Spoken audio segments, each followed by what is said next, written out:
इसके लिए सम्स आप करते डिस्कशन नेक्स्ट पेज पे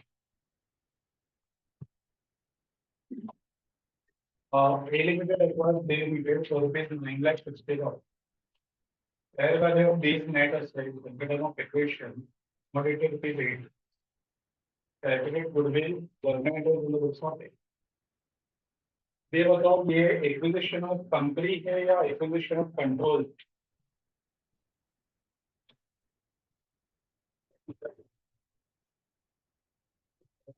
ये नॉर्मल अमालगमेशन है या एक्विजिशन ऑफ कंट्रोल वाला पार्ट?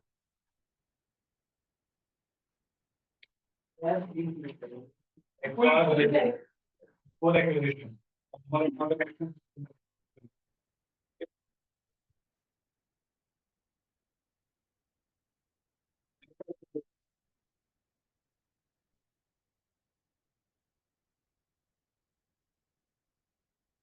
दिया है 8 लाख। ठीक है, तो ब्रेकअप में कि असेट कितना लायबिलिटी टीसी टीसी जीवन में 9,60,000 ऑटोमेटिकली डिफरेंस मिल जाएगा 160।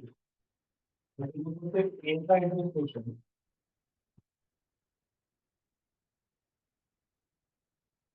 तो पहले का कौन है रेखा पता नहीं है ठीक है गुरुवे का कौन है 160। तो टीसी कैसे नहीं किया वो बोला नहीं तो बैंक पे डालोगे उधर नीचे पूरा पेमेंट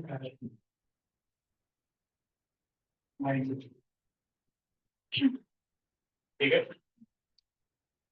और ये सब एग्जाम में कभी नहीं है।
Then second sum on 31st March 2001, A Limited acquired L Limited.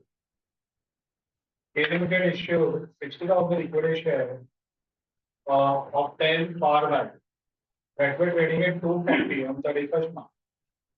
The book value of L Limited's net asset was 72 lakhs on 31st March. The fair value of net asset was assessed at 1 crore 35 lakhs.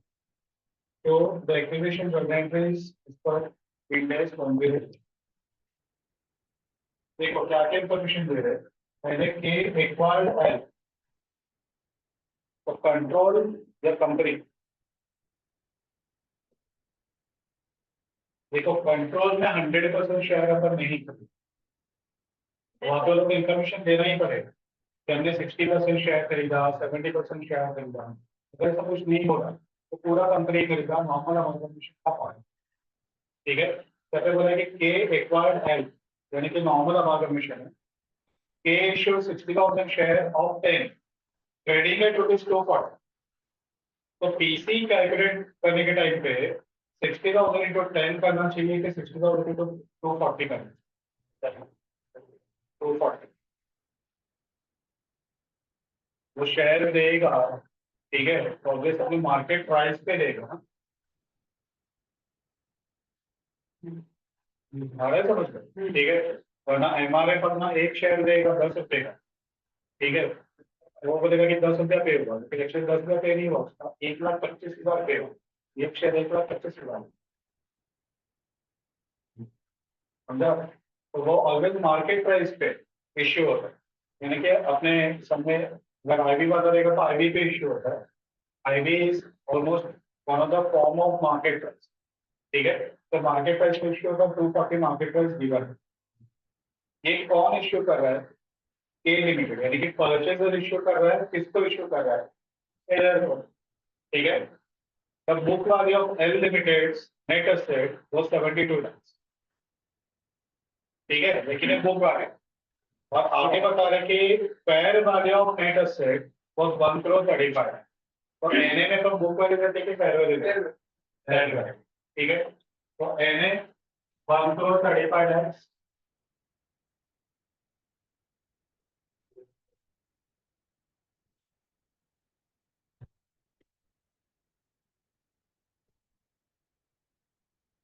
PC कितना आएगा? तो कुछ लिखा होगा into 240, कितना आ रहा है check करके? 1,44 lakhs, दोनों का डिफरेंस 9 लाख।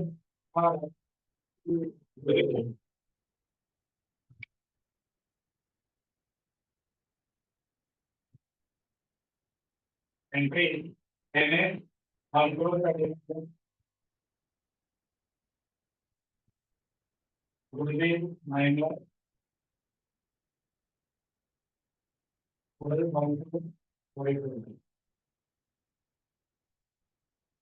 अब यहाँ पे अपन डायरेक्ट बैंक करके एज्यूम नहीं करें, हम लोग वो शेयर इशू कर रहे तो इक्विटी शेयर कैपिटल कौन लगेगा? 60,000 into 10 to other equity, other equity बोला तो इक्विटी 60,000 इंटू 230, 1 crore।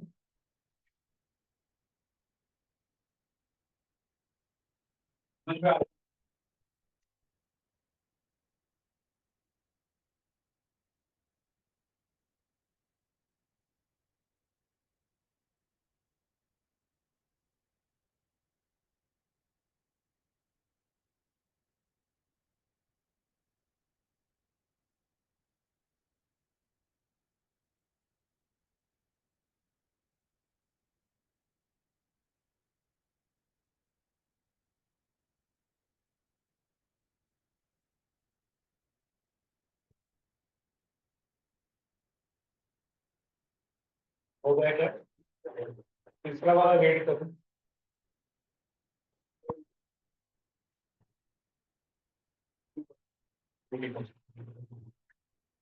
देखो क्या होता है, ए लिमिटेड एक्वायर्स 80% ऑफ डिविडेंड, यानी कि अगर 80% ए ने एक्वायर किया तो एनसीआई नॉन कंट्रोलिंग इंटरेस्ट कितना आएगा?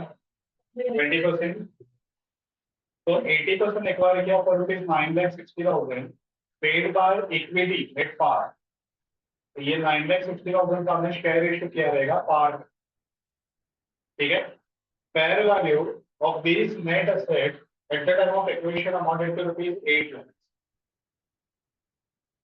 एनए का फेयर वैल्यू बताएं, calculate non controlling interest, goodwill and pass entry in the books of parent.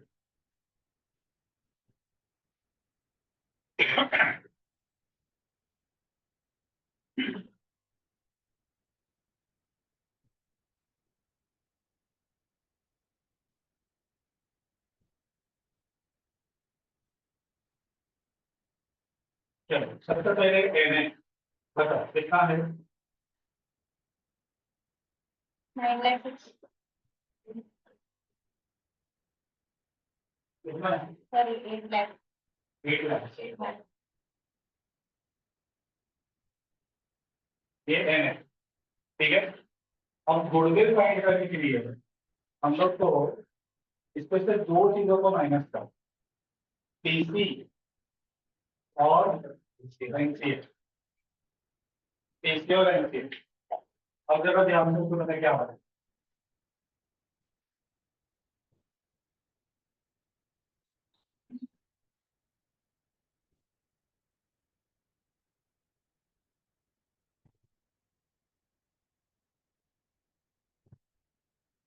और पीसी तुम लोगों को सब में गिवन कितना पे किया है।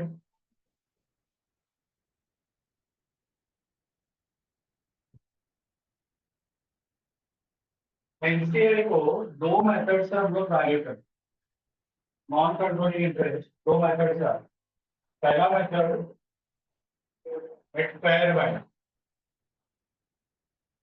फेयर वैल्यू बोला तो प्रोपोर्शनेट पीसी, पीसी के प्रोपोर्शन में वैल्यू निकाल,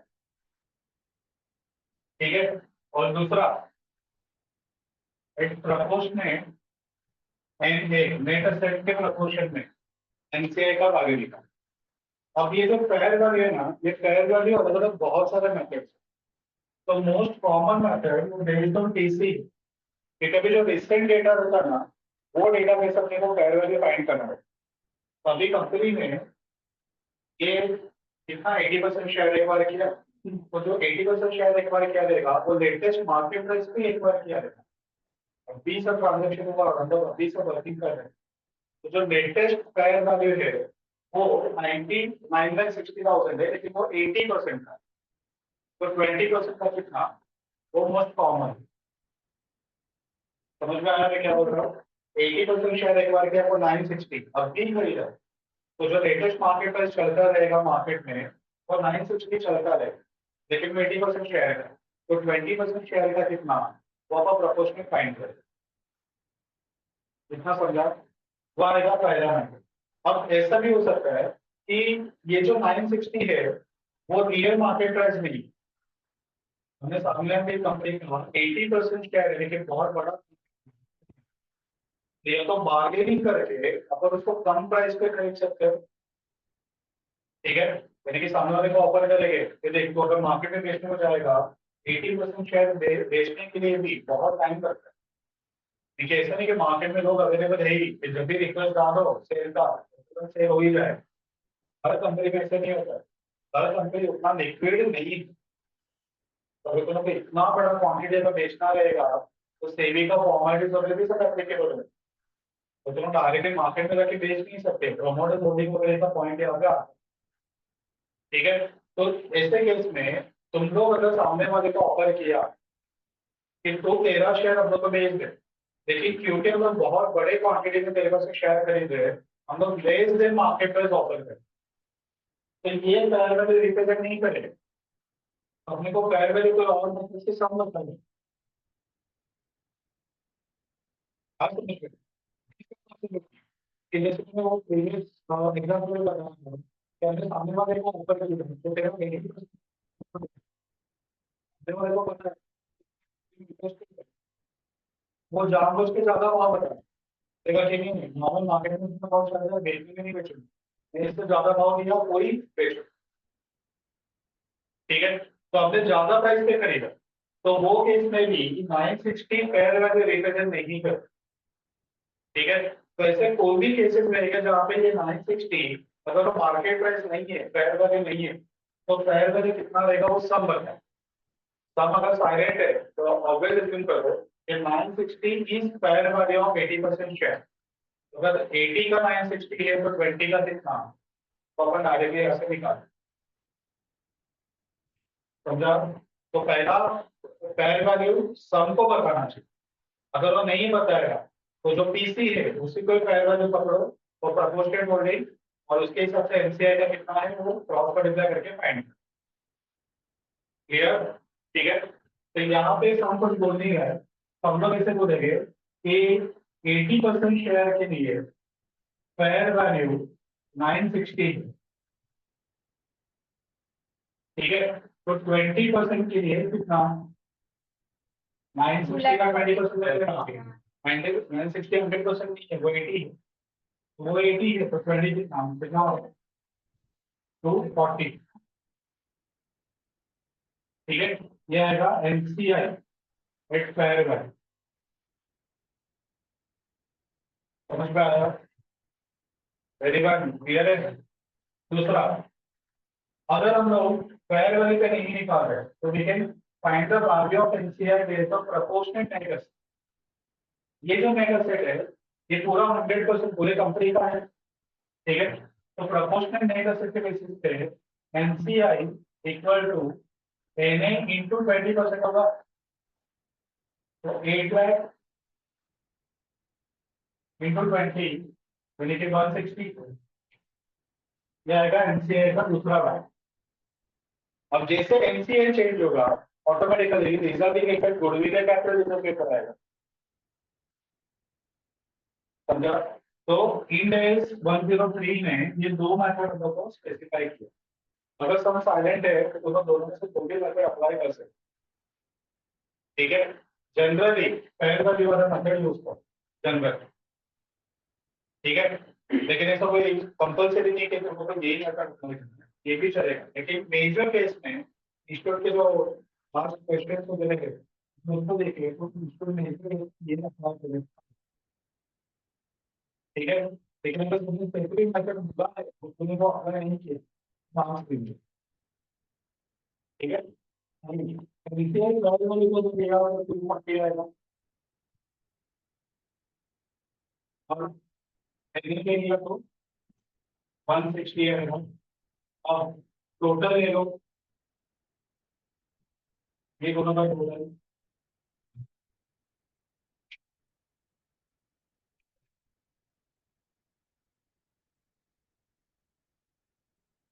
11, ठीक है।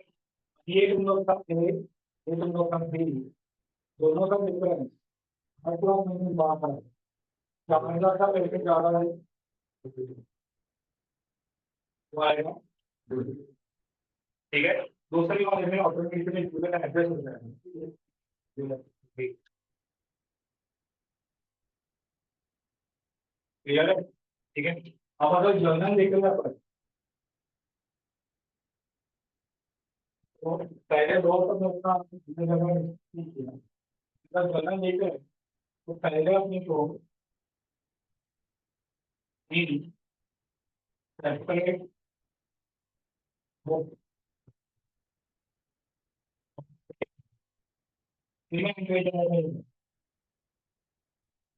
ए बी नाम है, क्या नाम है?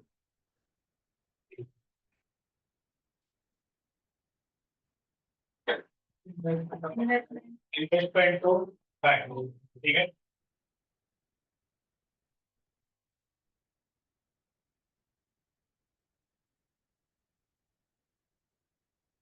960 में करीबा 960 रिकॉर्ड करो, ठीक है। दूसरा in B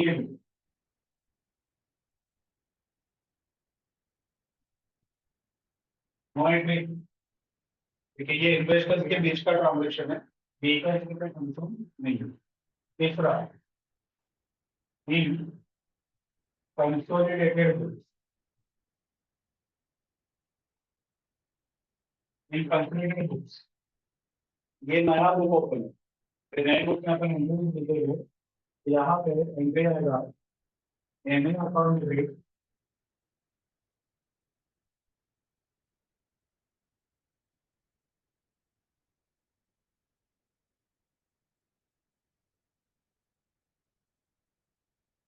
MA account rate 8 lakh,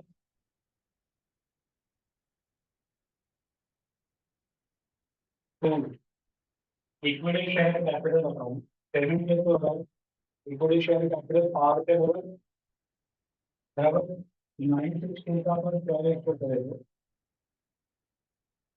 ठीक है। तो एनसीआई कितना होगा, तो 40 पहले वाले वाला मेथड मिलेगा, ठीक है। और दोनों का डिफरेंस कितना आ रहा है, 4 लाख।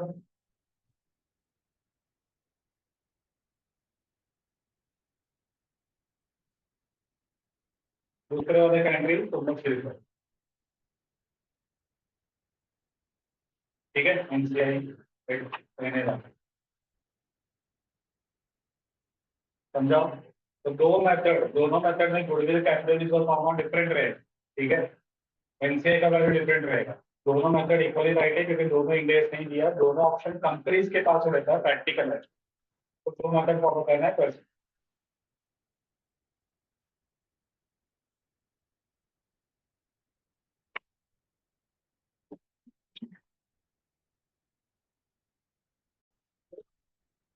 ओके, दूसरे वाले में एनए तो 8 लाख से रहेगा, इक्विटी शेयर 960, एनसीआई 320, नहीं कितना 160, और गुडविल आएगा 320, ठीक है।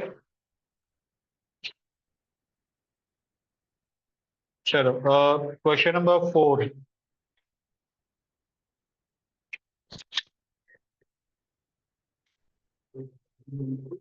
Z Limited acquired 60% interest in P Limited on January 1, 2070.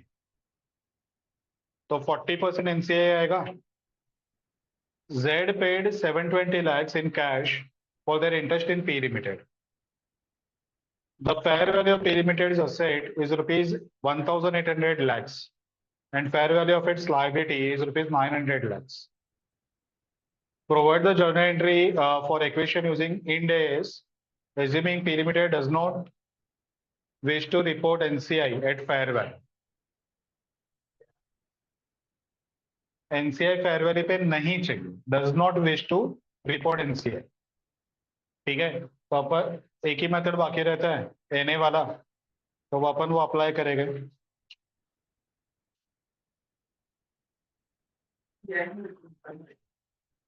क्या 5 मार्क के लिए आते हैं ये सेम क्वेश्चंस, और यानी लक काम किया तो 5 मार्क में फुल फ्लेज में वो लोग पूछते हैं, वरना एमसीक्यूज वगैरह में 2 मार्क के लिए आते।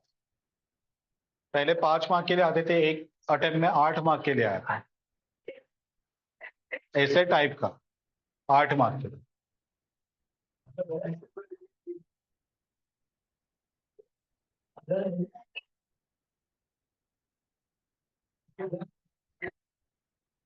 चलो सुनो, अभी बोल रहे कि Z acquire 60% share interest in P और 720 lakhs इन कैश पे किया, तो पीसी 720 है।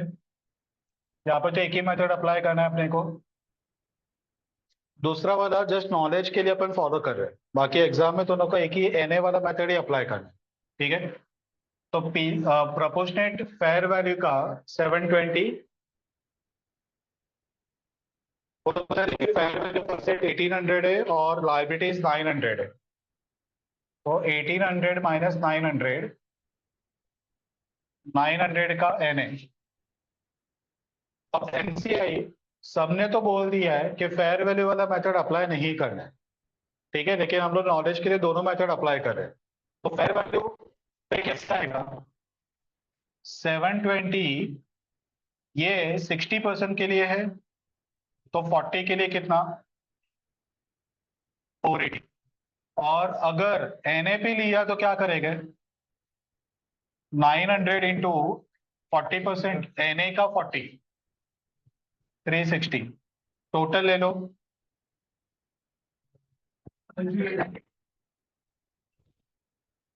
ओके, तो यहाँ पे 300 का गुडविल और यहाँ पे 180 का गुडविल।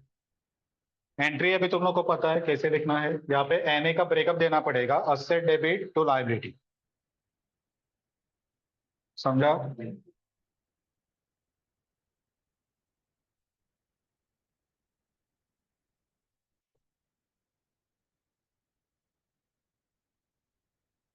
जल्दी जल्दी कंप्लीट करो।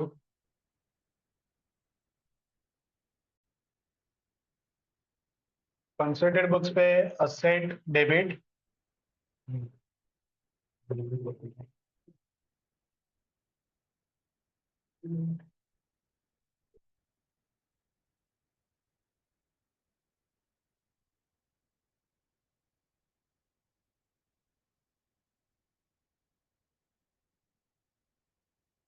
900 टू लाइबिलिटीज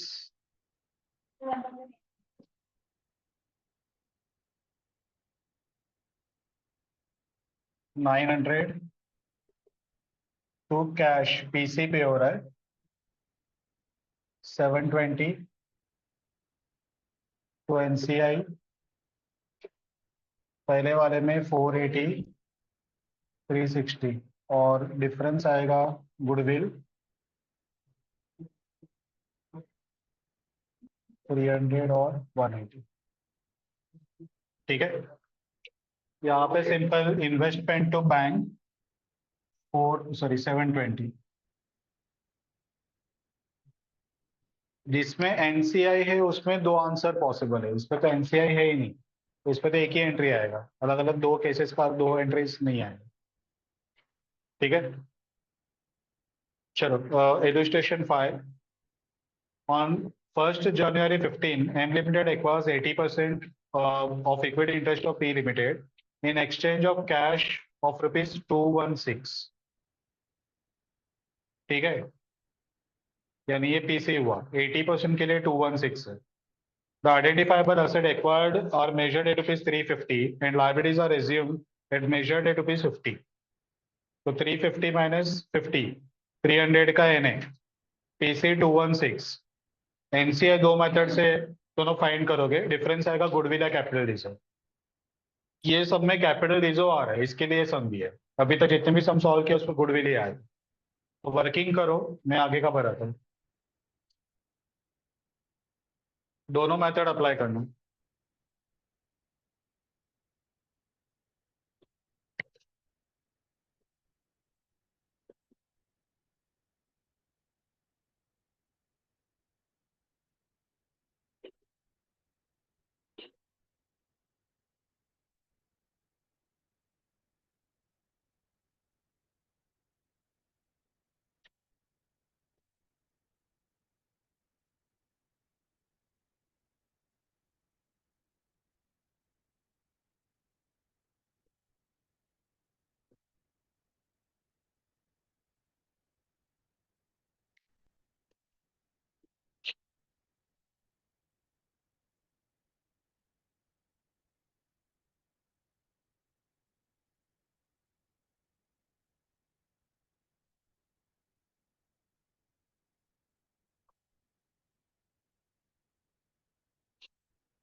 ये कितना आ रहा है?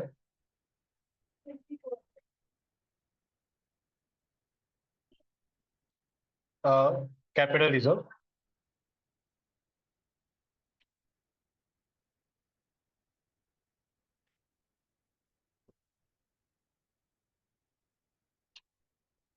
ये मिला सभी को। अब यहाँ पे जो टेक्निकल वर्ड है ना, जो इंडेक्स में यूज हुआ है, वो है gain on bargain purchase. Capital reserve में अपन ट्रांसफर करते हैं, लेकिन उसके लिए टेक्निकल वर्ड जो इंडेक्स में यूज हुआ है वो गेन ऑन बार्गेन परचेज है। तो इवन एंट्री में भी तुम लोग कैपिटल रिजर्व नहीं लिखोगे, गेन ऑन बार्गेन परचेज लिखो। आया समझ में? तो ये पहला इन द बुक्स ऑफ ए, वो तो कॉमन है, 216 का एंट्री आएगा। यहाँ पे असेट 350, लाइबिलिटीज 50, कैश 216, एनसीआई 54 और 60, और यहाँ पे लिखना है गेन ऑन बार्गेन परचेज, वो आएगा 30 एंड 24।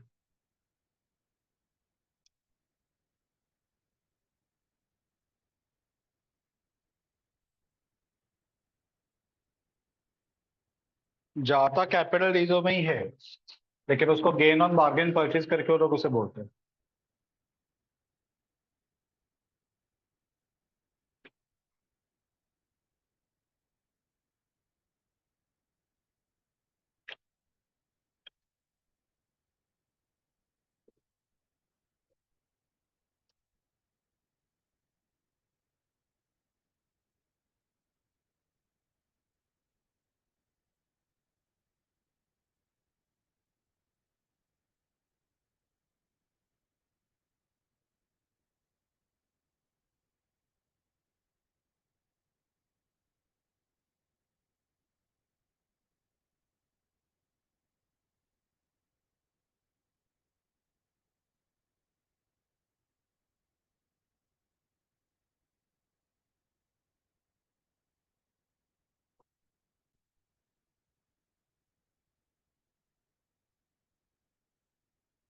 हो गए। चलो नेक्स्ट, इलिस्ट्रेशन 6, 43 पेज पे।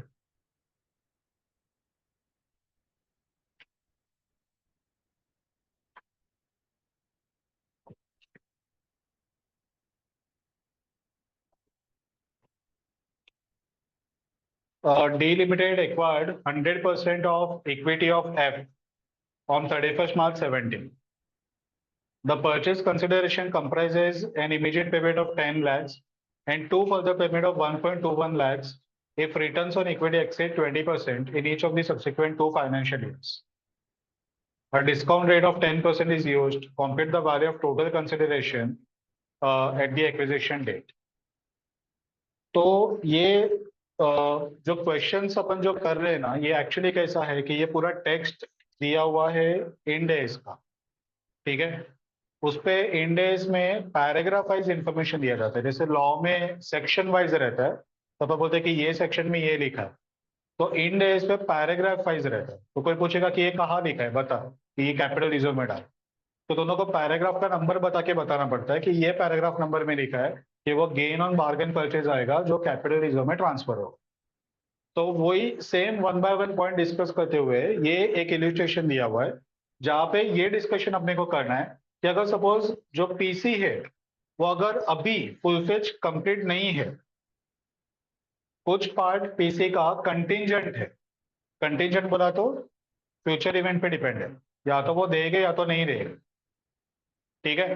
तो वो पीसी अपने को कंसिडर करना है क्या गुडविल या कैपिटल रिजर्व के लिए, वो यहाँ पे क्वेश्चन, ठीक है। तो इंडेस ये बोलता है कि अगर सपोज फ्यूचर का कुछ पीसी का एस्टिमेशन है कि तुम लोग और फर्दर कितना पे कर सकते हो, तो उसको भी तुम लोग को पीसी में काउंट करना है और उसको प्रेजेंट वैल्यू पे काउंट करना है,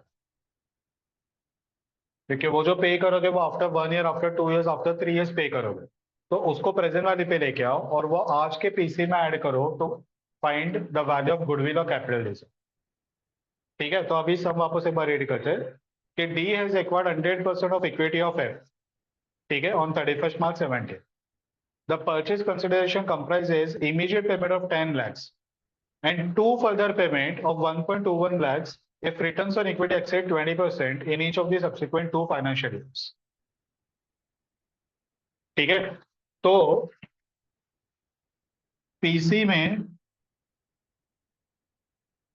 इमीडिएट पीसी 10 का है, 10 lakhs, और डिफर्ड पीसी कितना है, तो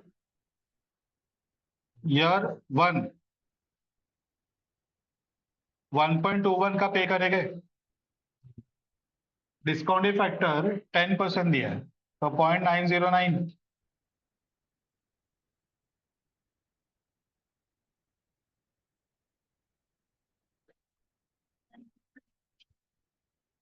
1.01।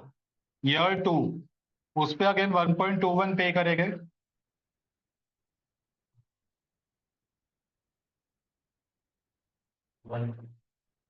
1।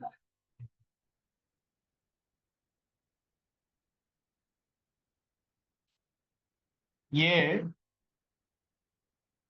टोटल पीसी करके कंसिडर होगा और ये ही यूज करके अपने को गुडविल या कैपिटल रिजर्व भी निकालना है, यानी कि ये सब में तो ये गुडविल या कैपिटल रिजर्व पॉसिबल ही नहीं है क्योंकि एनए दिया नहीं है, ठीक है। तो अपन एनए लेंगे, सपोज यही एनए है, ठीक है।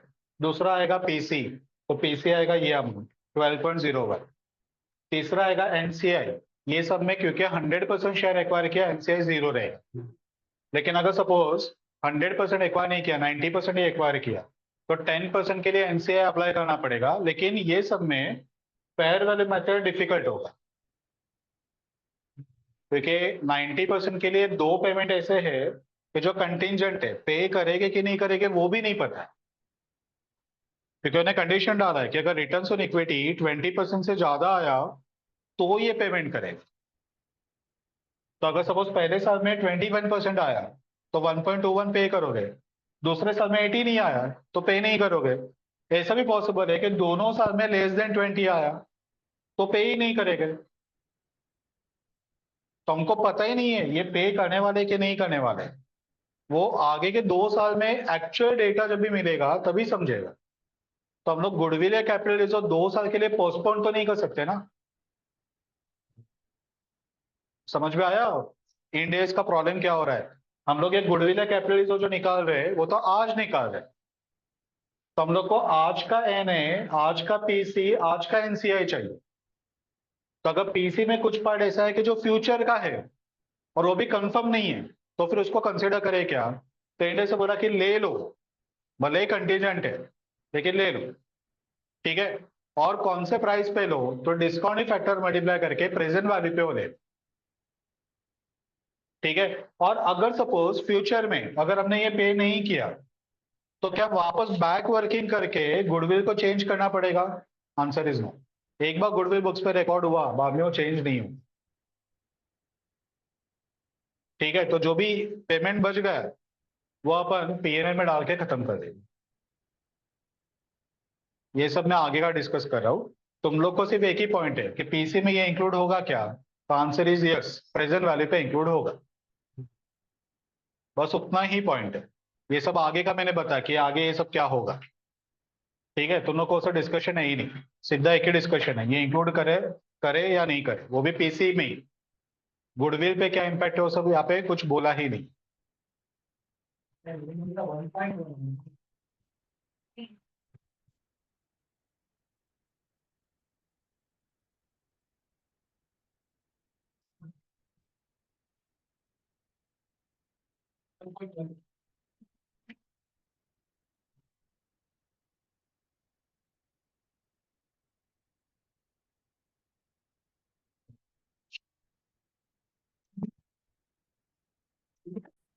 नीचे नोट लिखो।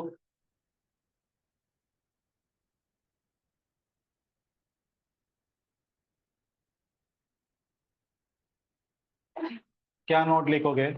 वो इलिस्ट्रेशन 6 के ऊपर देखो पैराग्राफ दिया है, कंटीजेंट कंसिडरेशन, वही कॉपी मारो पूरा।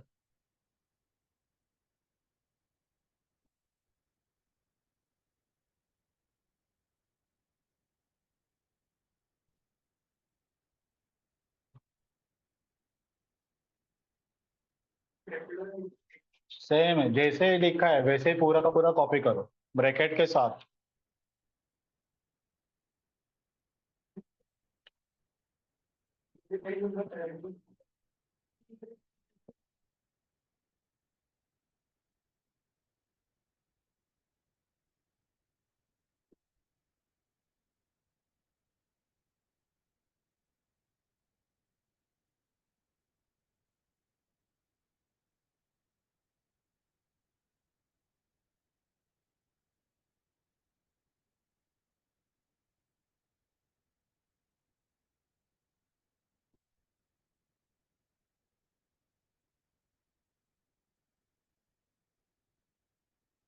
Done.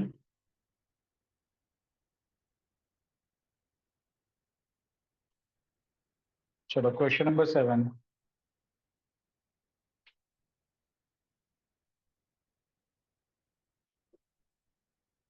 C Limited acquires 60% share in D Limited for cash payment of rupees 3 lakh. This amount was determined with reference to market price of D's ordinary share before the acquisition date. ये line का क्या meaning है?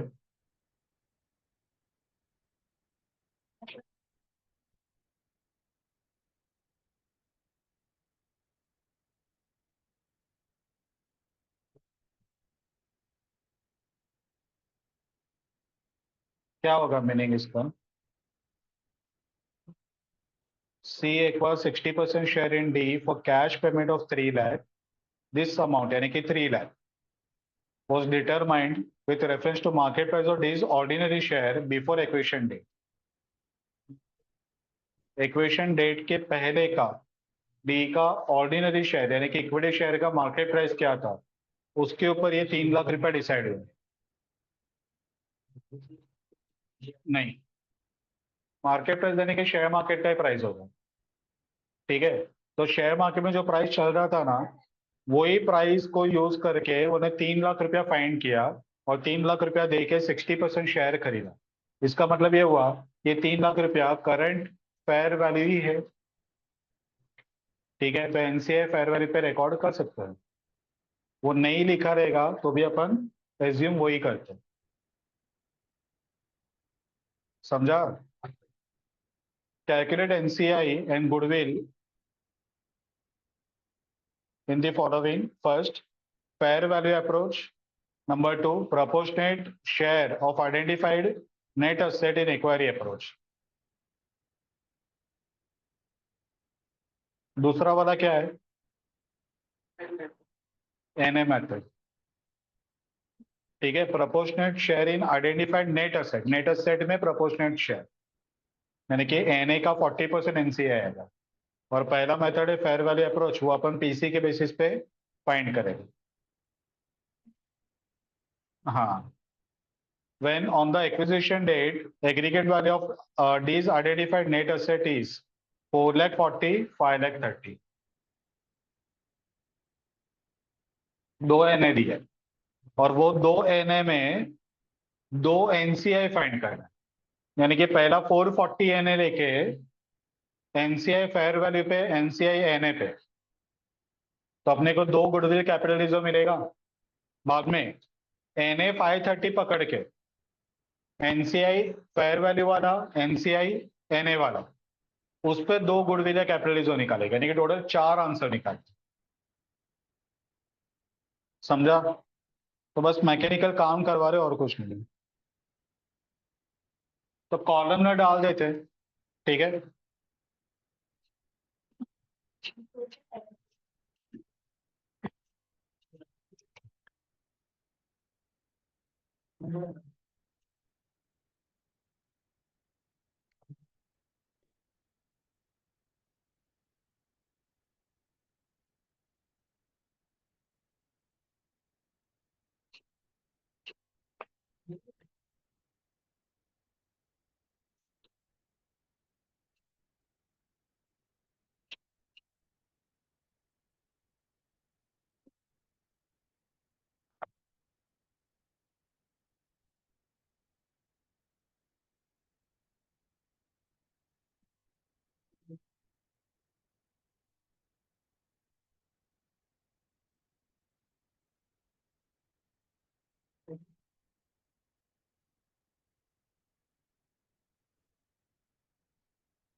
समझ में आ रहा है क्या कैसे फॉलो कर रहे हैं? दो एनए, उस पर दो एनसीआई।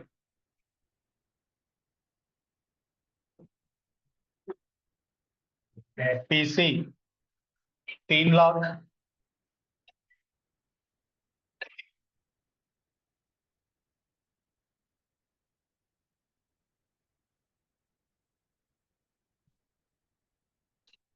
एनसीआई।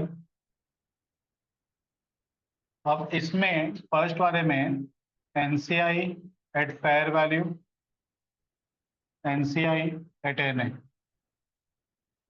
यहाँ पे भी NCI at fair value, NCI at NA. अभी फेयर वैल्यू वाले में क्या करेंगे? तो 3 लाख ये 60% के लिए है, तो 40 के लिए कितना?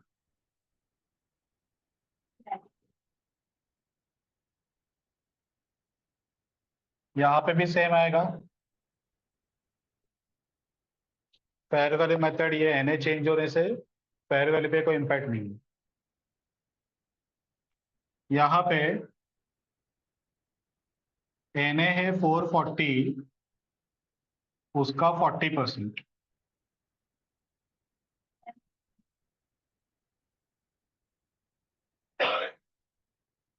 और यहाँ पे एनए चेंज हो गया 530 इंटू 40%।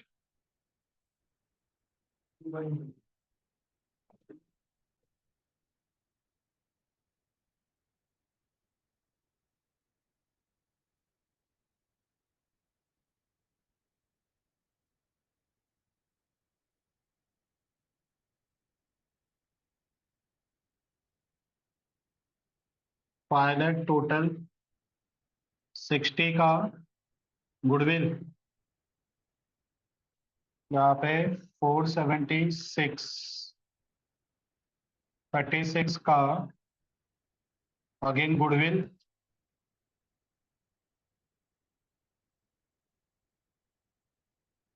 यहाँ पे 5,30,000 का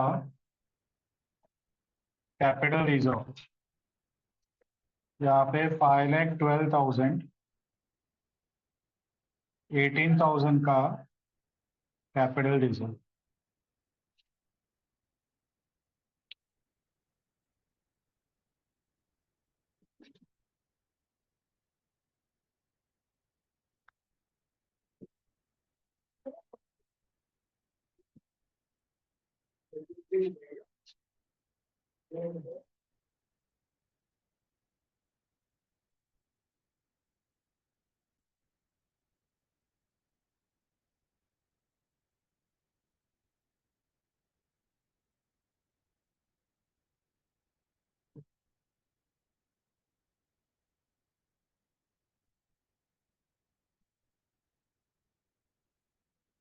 हो गए। अभी चारों का दोनों कंबाइन एंट्री कैसे लिख पाओगे? पहले दो में गुडविल है, बाकी दो में कैपिटल रिजर्व है। करो तुम लोग, मैनेज करो। 4 बार तो लिखोगे नहीं, वो कंफर्म मुझे, तो करो।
डन।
हो गया क्या? चलो अभी नेक्स्ट क्वेश्चन नंबर 8.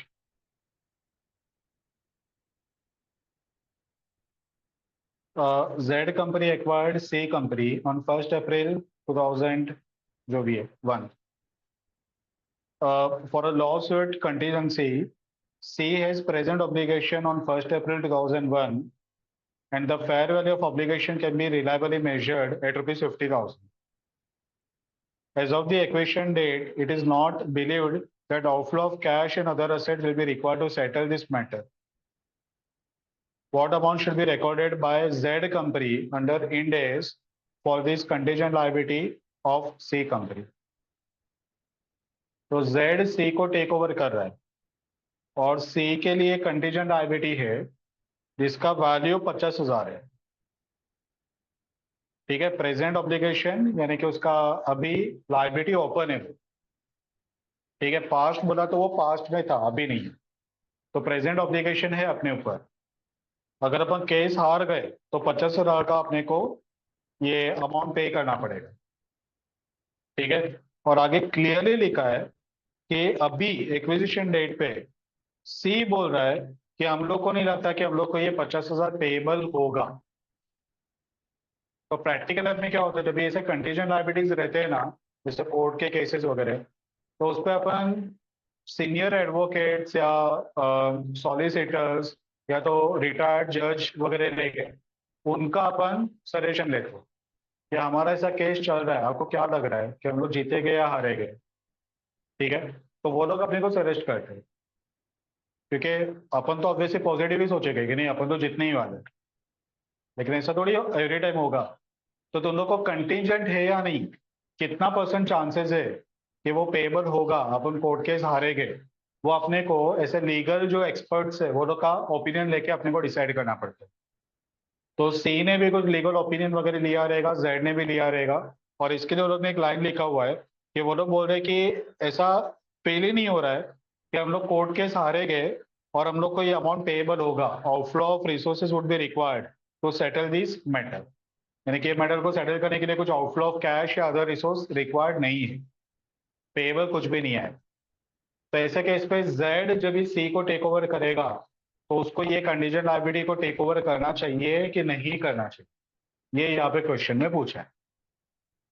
यानी कि not related with this accounting, ये जनरल डिस्कशन का पॉइंट है.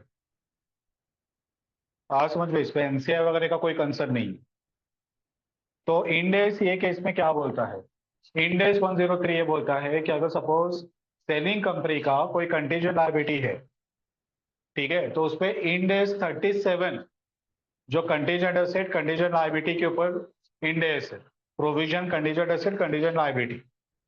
ठीक है, तो वो इंड एस क्या बोलता है कि अगर it is not probable that future cash flow would be required, cash flow और other resources would be required to settle the liability, तो वो लायबिलिटी को कंटीजेंट लायबिलिटी करके बैलेंस शीट के नीचे डिस्क्लोज करो, बुक्स पे रिकॉर्ड मत करो. लेकिन प्रोबेबल रहना चाहिए, सॉरी नॉट प्रोबेबल रहना चाहिए कि हम लोग को पेएबल है कि नहीं है वो कंफर्म नहीं है, तो ऐसा करने का. इफ इट इज प्रोबेबल कि outflow of resources would be required to settle the liability, यानी कि 60-70% चांस है कि अपन कोर्ट केस हारेंगे. ठीक है, एडवोकेट सीनियर एडवोकेट्स वगैरह का हमने एडवाइस लिया कि तुम लोग को क्या लगता है जीत पाएंगे क्या हम लोग, तो बोला कि नहीं तुम लोग का हारने का चांस है, उन लोग के पास एविडेंस बहुत ज्यादा है, स्ट्रॉन्ग. तो वो केस में अपने को कंटीजेंट लायबिलिटी की जगह पे उसका प्रोविजन बना के रखना पड़ेगा. ठीक है, 50-50 चांसेस है क्योंकि दोनों ने जो अभी तक एविडेंस रखा है उस पर कोर्ट क्या जजमेंट देगा बताना मुश्किल है, तो वो कंटीजेंट लायबिलिटी में काउंट होगा. ठीक है, तो उसको बुक्स पे रिकॉर्ड नहीं करना है. लेकिन अगर मोर देन 50% चांसेस है, 60-70-80% चांसेस है कि अपन कोर्ट केस हारेंगे, यानी कि प्रोबेबल है कि हम लोग को अमाउंट पेएबल होगा, तो जितना प्रोबेबल है उसका प्रोविजन बना के रख. समझ में आया? ठीक है, अब ये केस पे तो क्लियरली बोल रहा है कि हम लोग को नहीं लगता है कि अमाउंट पेएबल होगा. तेरे को क्या शो करना चाहिए, कंटीजेंट लायबिलिटी के प्रोविजन, कंटीजेंट लायबिलिटी, ठीक है, कंफर्म रहता तो प्रोविजन बनाते। ये लोग तो बोल रहे हैं कि हम लोग को लग रहा है कि हम लोग कोर्ट केस जीतेंगे, पेएबल नहीं होगा। अगर पेएबल नहीं होगा तो लायबिलिटी बन ही नहीं रहा है, तो प्रोविजन क्यों बनाए? समझा? इतना यहां तक क्लियर है? ठीक है, तो इंड एस के हिसाब से सी लिमिटेड के लिए ये कंटीजेंट लायबिलिटी है, इसको प्रोविजन करके बुक्स पे रिकॉर्ड करने की जरूरत नहीं है। कंटीजेंट लायबिलिटी के फॉर्म में बैलेंस शीट के नीचे सिर्फ डिस्क्लोज करें। क्लियर? और जब इस जेड ने सी को टेक ओवर किया तो इंडेक्स 103 बीच में उड़ी मार रहे। अब इंडेक्स 103 वो क्या 37 इंडेक्स का सुनेगा कि नहीं सुनेगा, ये यहाँ पे क्वेश्चन। तो इंडेक्स 103 ओवरराइड्स इंडेक्स 37, और इंडेक्स 103 ये बोलता है कि जो भी कंटीजेंट लायबिलिटी है उसको कंफर्म लायबिलिटी करके सी के बुक से जेड के बुक में ले गया। इवन दो कंटीजेंट है, सी चिल्ला चिल्ला के बोल रहा है देख मैं 37 का प्रूफ लेके आया हूँ, इंडेक्स 37 बोल रहा है ये कंटीजेंट है, टेबल नहीं है। इंडेक्स 103 ये बोलेगा कि 37 से ज्यादा पावरिंग इंडेक्स इंडेक्स 103 है, यानी कि provision of index 103 will override index 37। तो 37 का नहीं सुनना है, वो इंडेक्स 37 भी बोल रहा है कि कंटीजेंट है, प्रोविजन मत बनाओ। इंडेक्स बोलेगा 103 कि तुम लोग को प्रोविजन बना के उसको रिकॉर्ड करना पड़ेगा, टेक ओवर करना पड़ेगा। तो जब भी अपन एनए लिखेंगे, ठीक है, एनए में ये प्रोविजन फॉर कंडीशन लायबिलिटी भी लिखना पड़ेगा। एनए लिखा, पीसी से कंपेयर किया, तो ऑटोमेटिकली उसका इफेक्ट गुडविल या कैपिटल रिजर्व पे भी आएगा। यानी कि अगर ये लायबिलिटी कंटिजेंट ही रहता तो गुडविल या कैपिटल रिजर्व डिफरेंट रहता। अब इसको हम लोग कंफर्म लायबिलिटी रिकॉर्ड करेंगे तो गुडविल या कैपिटल रिजर्व अफेक्ट। समझा? तो ये प्रोविजन है इंडेक्स 103 का जो ओवरराइड करता है इंडेक्स 37 को। उसके ऊपर देखो पॉइंट नंबर 13 करके लिखा है कंडीशन लायबिलिटी, क्वेश्चन के ऊपर मिला।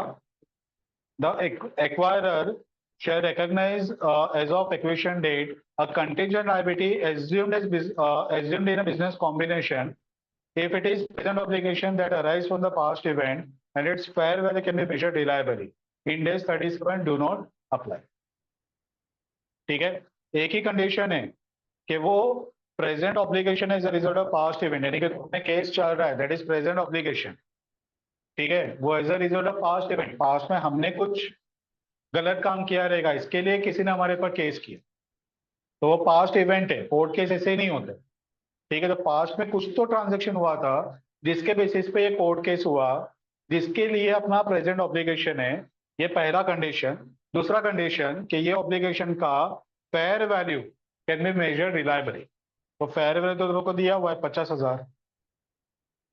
तो दोनों कंडीशन सेटिस्फाई हो रहा है कि present obligation is a result of past event और वो फेयर वैल्यू भी मेजर करना पॉसिबल है। So this should be recorded as a part of regular liability in the books of purchasing company.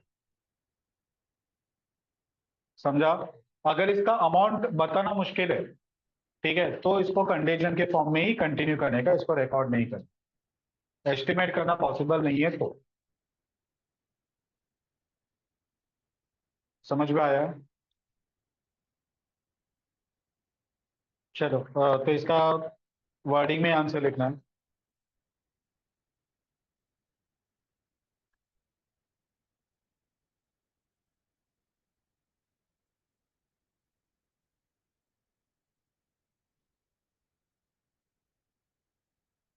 The acquirer shall recognize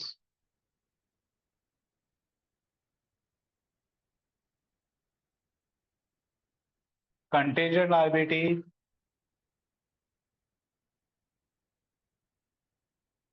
of acquiree if number one,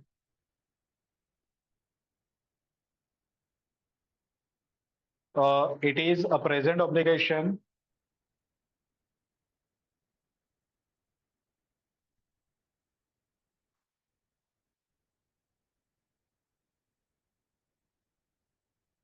as a result of past event.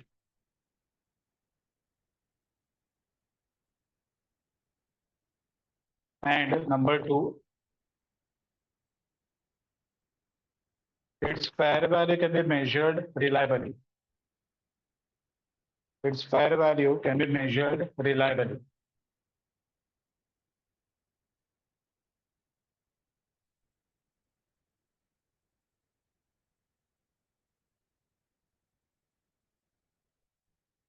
Such contingent paragraph करके लिखो, such contingent liability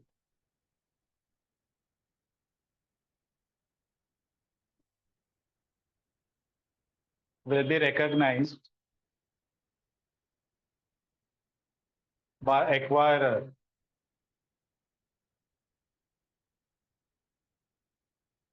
in the form of provision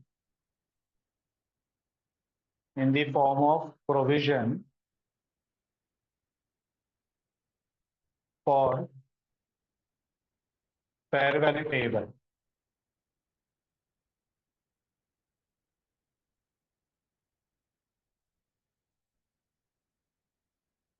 अब paragraph करके लिखो. In the given case,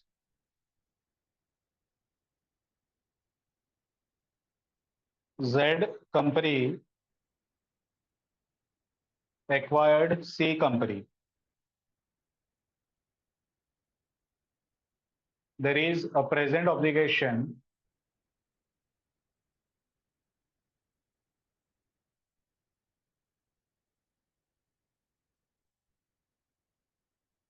in the form of lawsuit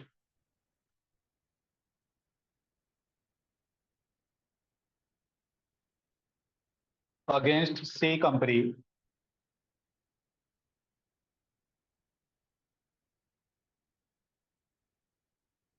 fair value of which is rupees 50,000. Fair value of which is rupees 50,000.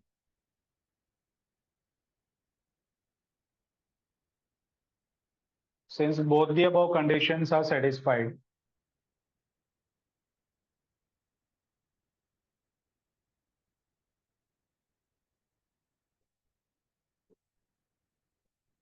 Z company is required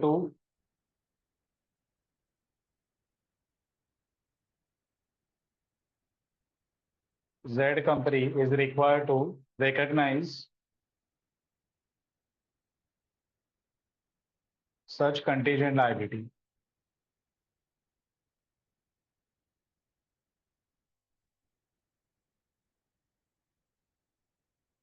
paragraph करके लिखो. Provision of Ind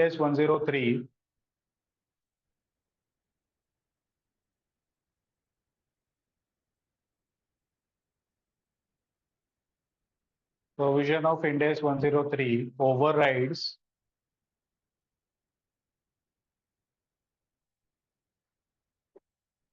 provision of Ind AS 37. Provision of Ind AS 37.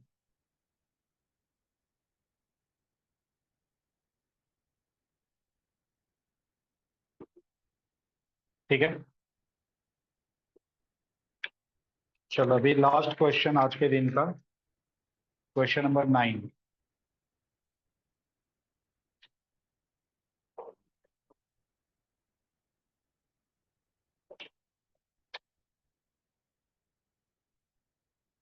Entity A acquired 35% of entity B in 2015 for rupees 35,000.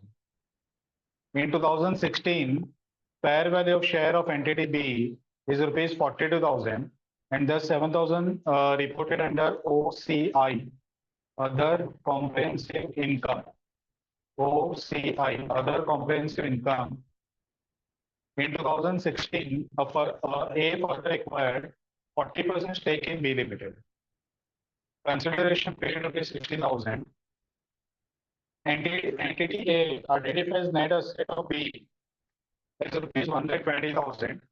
Value 35% share at 45,000. NCI is valued at proportionate net asset. Show the working measurements. समझ गया ना?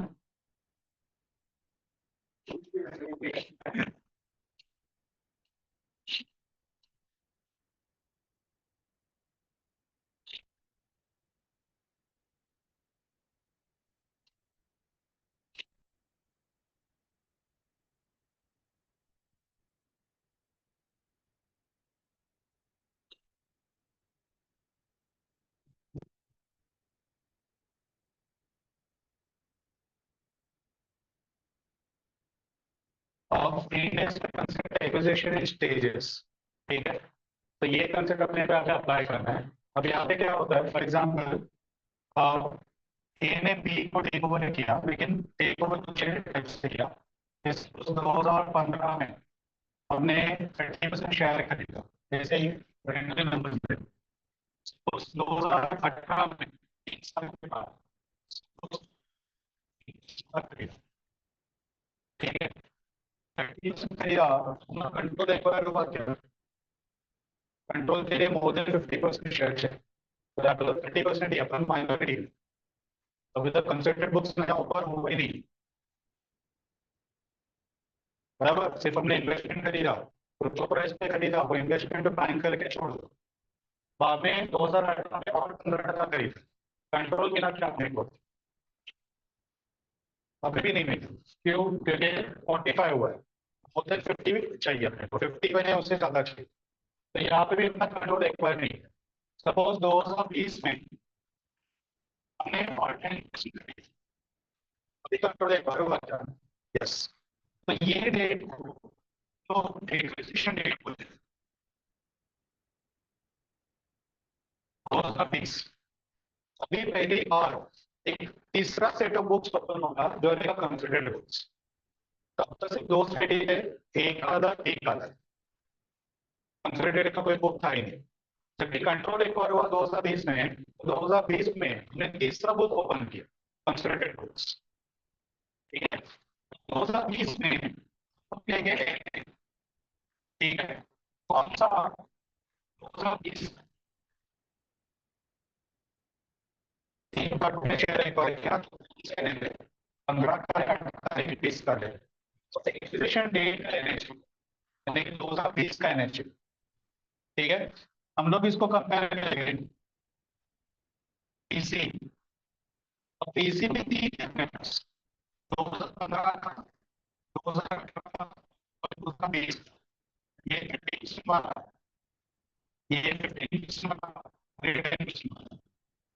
Randomly amount लेता हूँ। Suppose ये 10% ने खरीदा 5,000 में, ठीक है। ये 15% खरीदा सपोज 10,000 में, 30% खरीदा 20,000 में, ठीक है। हम लोग यहाँ पीसी में 20,000 है, और 5,000 ये 3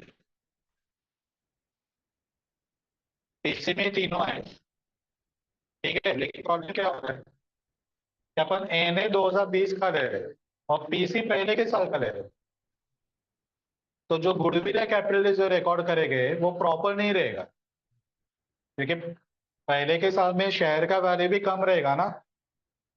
मार्केट हर साल ऊपर जाता है, और इंडिया का शेयर मार्केट का हिस्ट्री है कि सिर्फ एक शेयर में डाउन हुआ है, डाउन तो बहुत हुआ, लेकिन स्कैम वगैरह के जैसे नहीं।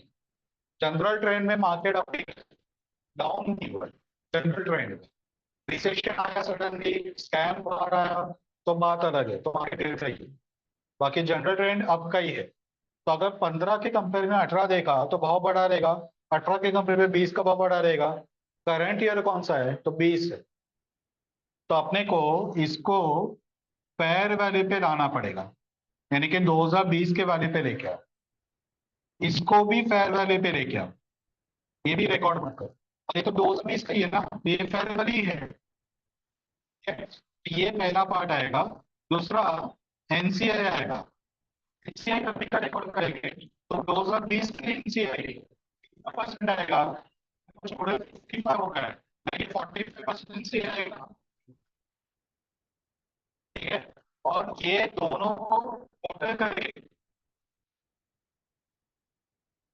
हम लोग, और कैपिटल रिजर्व एंड, एनए को कंपेयर करेंगे टोटल से, यानी कि जो पास्ट के पीसी है उसको आज के पीसी पे लेके आना, आज के फेयर वैल्यू पे लेके आना। पॉइंट समझ में आया? ठीक है, तो यही कंसेप्ट ये सब में अपने को यूज करना है। अभी नंबर्स देखो क्या दिया है। Entity A was 35% in entity B in 2015 for this 35,000। 2015 में 35% एक्वायर किया 35,000 रुपीज में।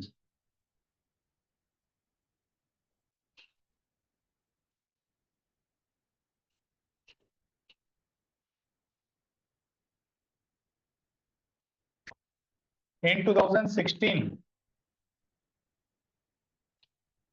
fair value of share of entity B is rupees 42,000।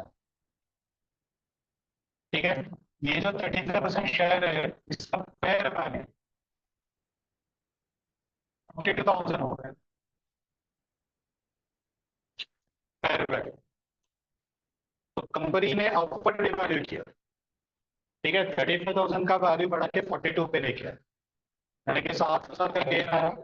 और वो गेन ने कहाँ पे रिकॉर्ड किया, तो आगे पता है कि 7,000 रिकॉर्डेड अंडर OCI, यानी कि पीएनएल में नहीं डाला, वो तो रीजन में रखा है OCI, यानी कि अदर देन पीएनएल, बाकी का जो रीजन है उसको OCI करके बोलते हैं, other comprehensive income.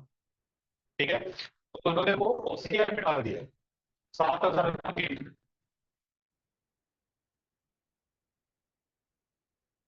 Gain transfer to OCI, कितना समझा?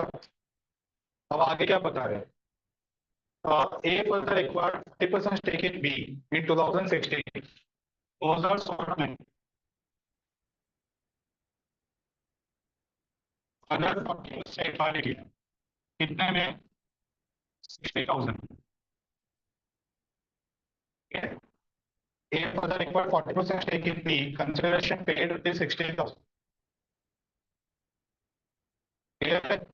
कंट्रोल एक्वायर हुआ क्या? हो गया 55 पहले का 40 का 75 हो गया, कंट्रोल एक्वायर हुआ, नया बुक ओपन होगा, डिस्प्ले सब जनरल स्टार्ट होगा। Entity A identifies net asset of B rupees 1,20,000, value 35% shares at 45,000। Fair value दोनों को पता है, 35% शेयर का फेयर वैल्यू वो लोग बता रहे 45 और एनए का फेयर वैल्यू वो लोग बता रहे 1,20,000। ये डेटा मैंने दिया हुआ है, यहाँ तक क्लियर है? चलो अभी इंडेक्स से क्या होता है कि हम लोग को कुछ भी ऐड करना है, एनए ले लो, ठीक है, उसमें से आपका पीसी, अब पीछे दो है, एक 2015 का, एक 2016 का। 16 का जो खरीदा वो तो करंट ही है, तो 60 का 60 ही है। ठीक है, हमने कितना खरीदा? 30%। और जो 15 में खरीदा था 35%, वो हमने खरीदा था 35 में, उसको हमने रिवैल्यू किया 42 में, और उसका एक्चुअल फेयर वैल्यू सम बता रहा है 45,000।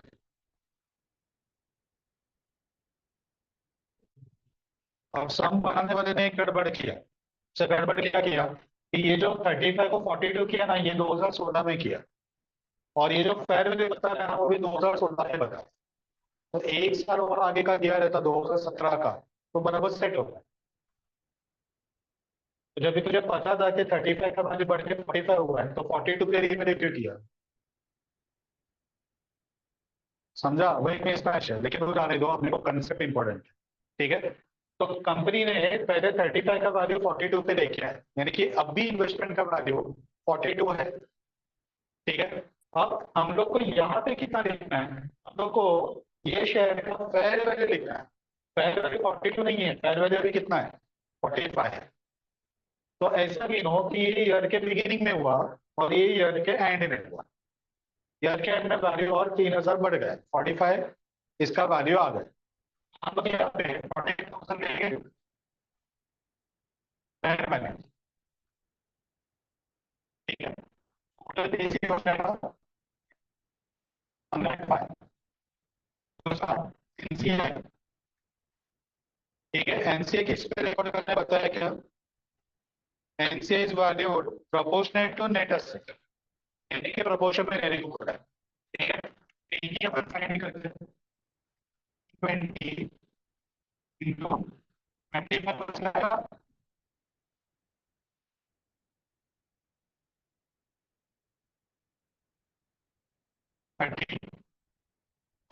ले लो,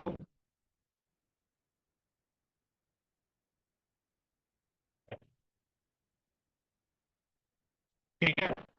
अब 135 पे किया मैंने, 120 के मिला, बोलिए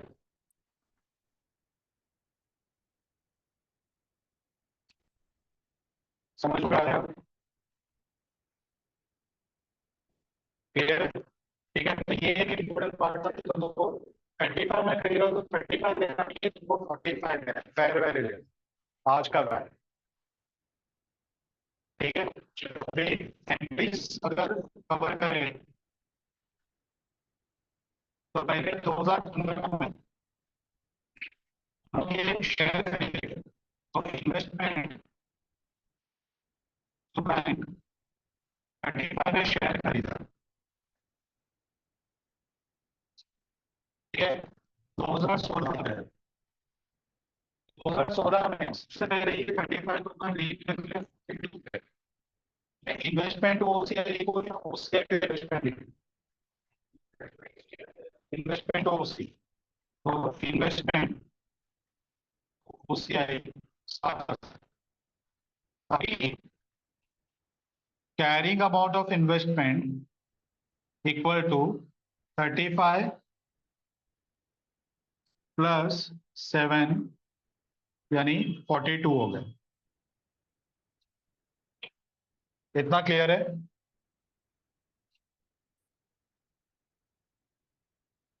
अभी 2016 फर्दर 40% शेयर्स एक्वायर्ड, तो इन्वेस्टमेंट टू बैंक कितना? 60,000,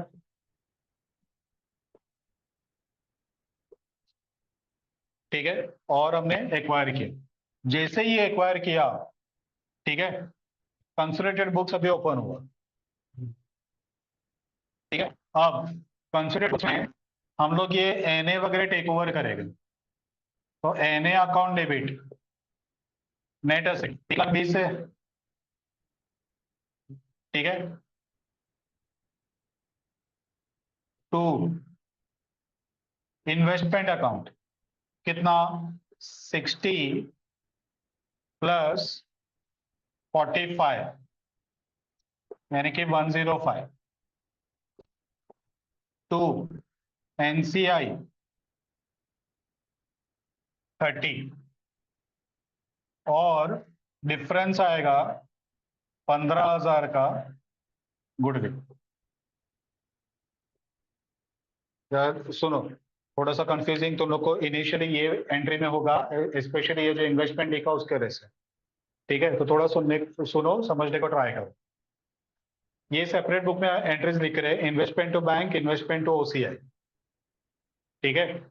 सेपरेट बुक यहाँ पे कंटिन्यू हो रहा है, फर्दर इन्वेस्टमेंट एक्वायर किया, इन्वेस्टमेंट टू बैंक 60, ठीक है। उसके बाद में ये जो एंट्री है ये आएगा कंसोलिडेटेड बुक में,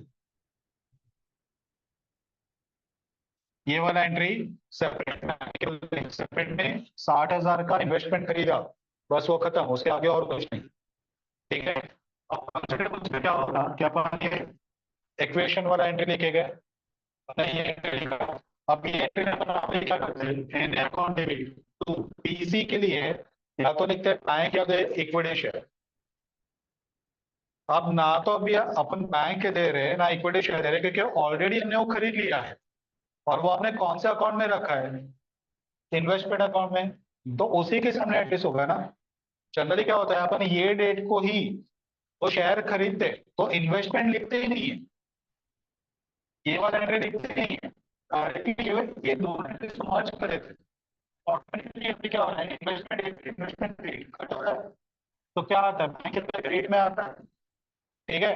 लेकिन हमने क्या किया है, पहला इन्वेस्टमेंट और दूसरा इन्वेस्टमेंट दोनों को रिकॉर्ड किया, और इसके लिए इन्वेस्टमेंट आ चुका है, तो अभी बैंक लिखा और दूसरी बार पे करे, बाकी सब सब में अपन क्या करते हैं,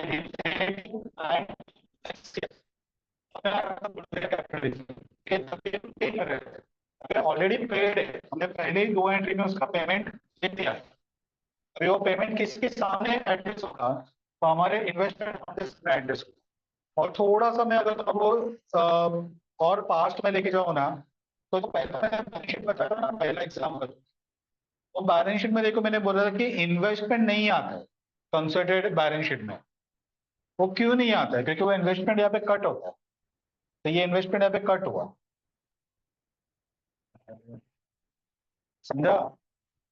तो ये बाकी सब में क्या होता है, पहला एंट्री इन्वेस्टमेंट परचेज करने का लिखते ही नहीं है, अपन डायरेक्ट ही एंट्री लिखते हैं, लेकिन ये सब में पहले से इन्वेस्टमेंट आ चुका है, अब बाद में अपन ये टेक ओवर का एंट्री लिख रहे हैं, इसके लिए आप इन्वेस्टमेंट करके थोड़ा सा कॉम्प्लिकेशन आ रहा है, ठीक है। अब ट्विस्ट अभी भी थोड़ा सा बाकी है, ट्विस्ट ये है कि हमने ये इन्वेस्टमेंट को 35 से 42 पे लेके गए, ओसीआई में रिकॉर्ड किया, अब ये 42 को हम लोग 45 पे लेके जा रहे हैं, वो लेके जाने का तो एंट्री लिखा ही नहीं अभी तक हमने, ठीक है, तो वो एंट्री अपने को लिखना पड़ेगा, तो इन्वेस्टमेंट अकाउंट डेबिट कितना डेबिट करो बताओ, 3000, ठीक है, टू पीएनएल,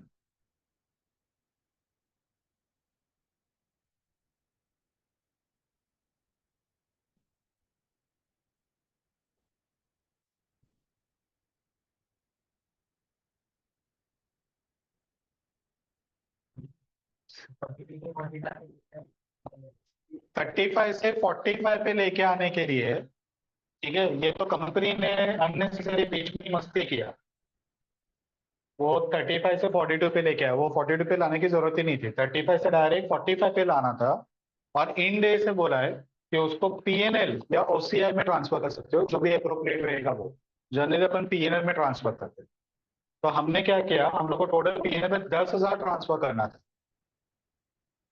ठीक है, 7,000 ओसीआई में ऑलरेडी चला गया, तो वो ओसीआई से पीएनएल में डाल दो, ठीक है, और जो 3,000 है वो अभी तक इंक्रीज हुआ ही नहीं है, तो उसको इंक्रीज करो, इन्वेस्टमेंट डेबिट करो, ठीक है।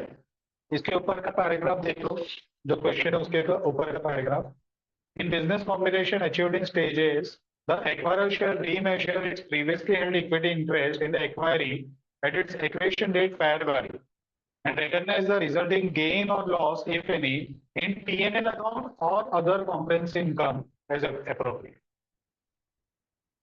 मिला, अपने को पीएनएल में ट्रांसफर करना है, जनरली अपन पीएनएल को प्रीफर करें, ठीक है।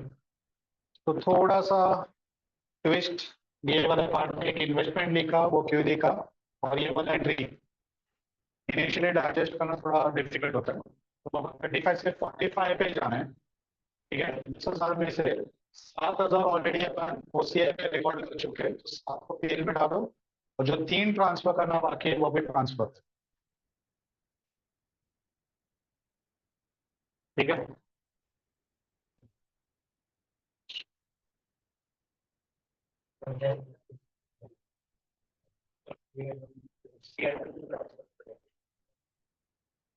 वो कंपनी का वो रहता है, मीन्स वो लोग कहाँ पर ट्रांसफर करना चाहते हैं, तो उसमें कुछ कंपनी, जैसे अगर अपवर्ड रिवैल्यूएशन हो तो कैपिटल रिजर्व में डालो, ठीक है, कुछ कंपनी को देखेंगे इसको जनरल पीएनएल में डालो वैसे, और हमने जो इम्पेयरमेंट वगैरह सीखा उसमें कैसे कि डाउनवर्ड रिवैल्यू हुआ, वो पहले चेक कर देखिए, पहले का अपवर्ड रिवैल्यूएशन नहीं किया, तो पहले उसको एडजस्ट करो वगैरह, तो वो सब वर्किंग कैसे करना है वो कंपनी को डिसाइड।